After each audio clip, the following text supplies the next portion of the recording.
আসসালামু আলাইকুম। আজকে আমরা একটি নতুন টপিক দেখব, যে টপিকটি আসলে সবারই প্রয়োজন এবং খুবই মজার একটি টপিক। তো আমরা সাধারণত যে কোনো কাজ করার আগে মাইক্রোসফট এক্সেলে আমরা একটি সিরিয়াল নাম্বার ব্যবহার করে থাকি। তো সিরিয়াল নাম্বারগুলো কিভাবে ব্যবহার করি?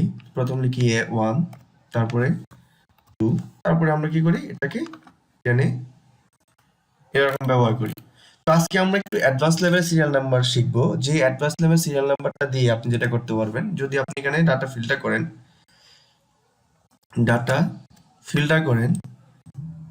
যে কোনো একটা ডাটা ফিল্টার করলাম, দেখুন আপনার এখানে 90, 91, 92 এরকম চলে আসছে। কিন্তু আজকে যে সিরিয়াল নাম্বারটা আমরা দিব, আপনি যে কোনো ডাটা ফিল্টার করলে 1, 2, 3 এরকম ভাবে সিরিয়াল নাম্বারটা ঠিক থাকবে। আপনি যদি এখান থেকে মাঝখানে একটা মুছেও দেন, তাহলে এখানে চলে আসে 4। কিন্তু ওই সিরিয়াল নাম্বারটা ইউজ করলে আপনারা দেখবেন যে এটা যদি আপনি মুছেও দেন, এখান থেকে একটা রো যদি আপনি মুছে দেন, তারপরেও আপনার সিরিয়াল নাম্বারটা ঠিক থাকবে। তো এই জিনিসটা আসলে সিরিয়াল নাম্বারটা আমরা কিভাবে লিখবো, আজকে এটা শিখবো। আজকের পরে আমরা আশা করি সিরিয়াল নাম্বার নিয়ে আপনাদের খুবই একটা আত্মবিশ্বাস চলে আসবে, এবং যে কোনো সময় এই সিরিয়াল নাম্বারগুলো ইউজ করলে আপনারা আপনাদের অনেক বড় বড় কাজ খুবই সুন্দরভাবে স্মুথলি করতে পারবেন। তো যদি আমি এখানে লিখতে চাই, এটার জন্য আমার এই সিরিয়াল নাম্বারে লিখতে গেলে আমি সাধারণত যে 1, 2, 3 ভাবে লিখেছিলাম, এভাবে লিখলে হবে না, এটা লিখতে হবে একটা ফর্মুলার মাধ্যমে। এই ফর্মুলাটা কি, চলুন দেখে নিই। আপনার এই ফর্মুলাটা লিখতে গেলে, আমরা যে কোনো ফর্মুলা লিখতে গেলে আমরা প্রথমে কি করি, সমান ক্লিক করি। তারপর আমরা কি করি, এখন ফর্মুলাটা লিখব। তো ইফ, যদি এই সেল, হ্যাঁ, C3 যেটা আছে, এই সেলটা সমান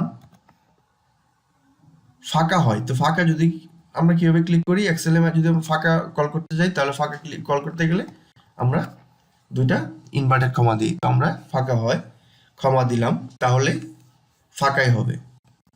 আমি বলছি এটা সমান যদি ফাঁকা হয় তাহলে ফাঁকাই হবে, অন্যথায়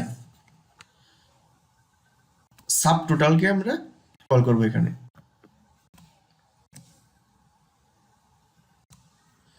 আমরা সাব টোটালকে কল করলাম। সাব টোটাল কাউন্টটা 3, তার মানে 3 তে ক্লিক করলাম এবং এটা কমা দিলাম।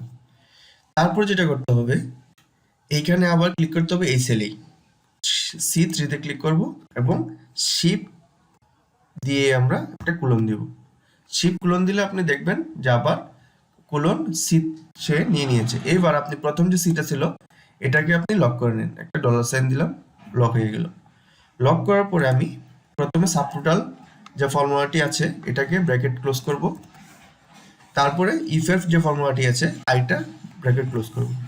তো আমি দুইটাকে ব্র্যাকেটগুলো ক্লোজ করে নিলাম, আমার ফর্মুলাটি রেডি হয়ে গেছে। এবার দেখুন কি হয়, আমি একটা এন্টার প্রেস করলাম, এবার ফর্মুলাটি চলে আসছে, দেখুন ডবল ক্লিক করলাম, নিচ দিকে সব জায়গায় চলে গেল।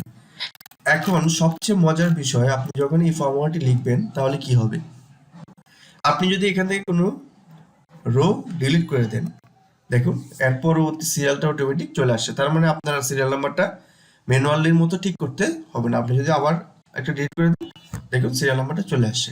ফাইন। আপনি যদি কোনো জায়গায় এই ডাটাটা ফিল্টার করে ভিউ করতে যান কারোর সামনে, তাহলে আপনি দেখুন মামুন স্টোরে ফিল্টার করলাম, দেখুন 1, 2, 3, 4 এভাবে সিরিয়াল নাম্বারটা চলে আসছে। আবার যদি ফিল্টার ছেড়ে দেন, তাহলে আগের মতো সিরিয়াল নাম্বারটা ঠিক থাকবে।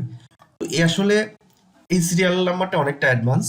এই সিরিয়াল নাম্বারটা যদি আমাদের ফাইলে আমরা ইউজ করি, তাহলে আমাদের একটা রো কলাম ডিলিট করতে যদি কোনো প্রবলেম হয়, ডিলিট করতে হয়, সো এই ক্ষেত্রে আমরা ডিলিট করে দিতে পারি, আমাদের সিরিয়াল নাম্বারে আর হাত দিতে হবে না। তো এইখানে যদি আমরা হাইড করি তাহলে কি হয়, দেখেন একটা রো যদি আমরা হাইড করে রাখতেই পারি, বিভিন্ন সময় আমরা হাইড করে রাখতে হয়, তো হাইড করে রাখতেই পারি, একটা রো দুটা রো আমরা হাইড করে রাখতে পারি। তো এইখানে কি সিরিয়াল নাম্বারটা ঠিক থাকবে? তো হাইড করে দিলাম, দেখেন সিরিয়াল নাম্বারটা কি হলো, ভিতরে চলে গেল। তো এবার আপনার কথা হলো যে না, আমার এই সব সুবিধার সাথে আরেকটা সুবিধা অ্যাড করতে হবে, যে সুবিধাটা হলো যে এখানে আমি যাই লিখি না কেন, হাইড করলেও আমার এই সিরিয়াল নাম্বারটা ঠিক থাকবে। হ্যাঁ, এটাও বন্ধুরা করা যায় এবং মাইক্রোসফট এক্সেলই করা যায়। তো চলুন আজকে যেহেতু আমরা এটা দেখেই ফেলেছি, তো এই কাজটাও দেখে নিই যে কিভাবে আমরা যদি হাইডও করে ফেলি তাহলে সিরিয়াল নাম্বারটা ঠিক থাকবে। তো এটার জন্য আমি এখানে ইউজ করতে পারি। প্রথমে আমরা কি করব, লিখবো সমান ইফ, যদি এটা সমান ফাঁকা হয়, মানে দুটো ইনভার্টেড কমা দিলাম ফাঁকার জন্য, কমা আবার, তাহলে কি হবে, ফাঁকাই হবে, আবার দুটো ইনভার্টেড কমা দিলাম। তারপরে আমরা একটা ফর্মুলা কল করব যেটার নাম এগ্রিগেট, এ জি জি আর লিখলেই চলে আসবে, দেখেন চলে আসছে। আমি এটার উপর ক্লিক করি, ক্লিক করার সাথে সাথে এগ্রিগেট ফর্মুলাটি ওপেন হয়ে গেছে। তো এইবার আপনি এখানে আবার কাউন্টটা দিবেন, কাউন্টটাতে ক্লিক করলাম, কাউন্টটা কমা। এবার আমার শর্ত কি, আমার কি করতে হবে, আমার এখানে তাকে বলতে হবে যে যদি আমি মাঝখানে ফর্মুলার মাঝখানে কোনো রো হাইড করে দিই তাহলেও আমার এই সিরিয়াল নাম্বারটা যেটা থাকবে এটা ঠিক থাকবে। তো এই ক্ষেত্রে আমার এখানে লেখা আছে ইগনোর হিডেন রোজ। তো আমি ইগনোর হিডেন রোজটা ক্লিক করব, ক্লিক করার পরে একটা ক্ষমা দেব। ক্ষমা দেওয়ার পরে আগে যেভাবে লিখছিলাম আমরা, যে এই যে উপরে সেলটা C4, এটাতে ক্লিক করলাম, ক্লিক করার পরে একটা কলম দেব শিপ ধরে, দেখেন তাহলে আবার C4 চলে আসছে। তো এই এরপরে আমরা কি করব, এই সিটা যেটা আছে এটা প্রথমটাকে আমি লক করে দেব, লক করে প্রথম আমরা এগ্রিগেটের ফর্মুলাটাকে ক্লোজ করলাম, তারপরে ইফটাকে ক্লোজ করলাম এবং এন্টার প্রেস করুন, দেখুন কি হয়েছে। আপনি যতটুকু লাগে আপনার ফর্মুলাটি টেনে রাখুন। এইবার আপনি যখন এখানে কোনো ম্যান পাওয়ারের নাম বসাবেন, মামুন, রাসেল, সাইফ, অনিল, সাগর, সো এইভাবে যেটাই লিখবেন না কেন আপনার দেখেন সাথে সাথে চলে আসতেছে। আমি আবার কিছু নাম এটারে কপি পেস্ট করে আবার বসিয়ে দিই, তার মানে আমার যেখানেই ডাটা বসাবেন সেখানেই সিরিয়াল নাম্বারটা চলে আসবে। তো এই ক্ষেত্রে আপনি যদি এখান থেকে সাইট নামটা মুছে দেন, দেখুন আপনার এরপরে যে সিরিয়ালটা আছে এটা সুন্দরভাবে সিরিয়ালে আপনি এখান থেকে এটা ডিলিট করে দিতে পারবেন, আপনার কোন সিরিয়ালে কোনো রকম কোনো ঝামেলা হবে না। এবার আপনি যদি এখান থেকে এটা মুছে দেন, অনিম নামটা এখান থেকে সরাসরি মুছে দেন, দেন এই যে মুছে দিলাম, তারপরে আমার সিরিয়াল নাম্বার ঠিক থাকবে। আমি যদি কোনো কিছু ফিল্টার করি, আমি যদি এখানে কোনো কিছু ফিল্টার করি, সাগরকে যদি আমি ফিল্টার করি, দেখেন কি হয়, দেখুন সিরিয়াল নাম্বার ঠিক আছে। এইবার যদি আমি যে কোনো একটা রোকে ডিলিট বা হাইড করে দিই, তাহলে দেখবেন সিরিয়াল নাম্বারটা ঠিক আছে।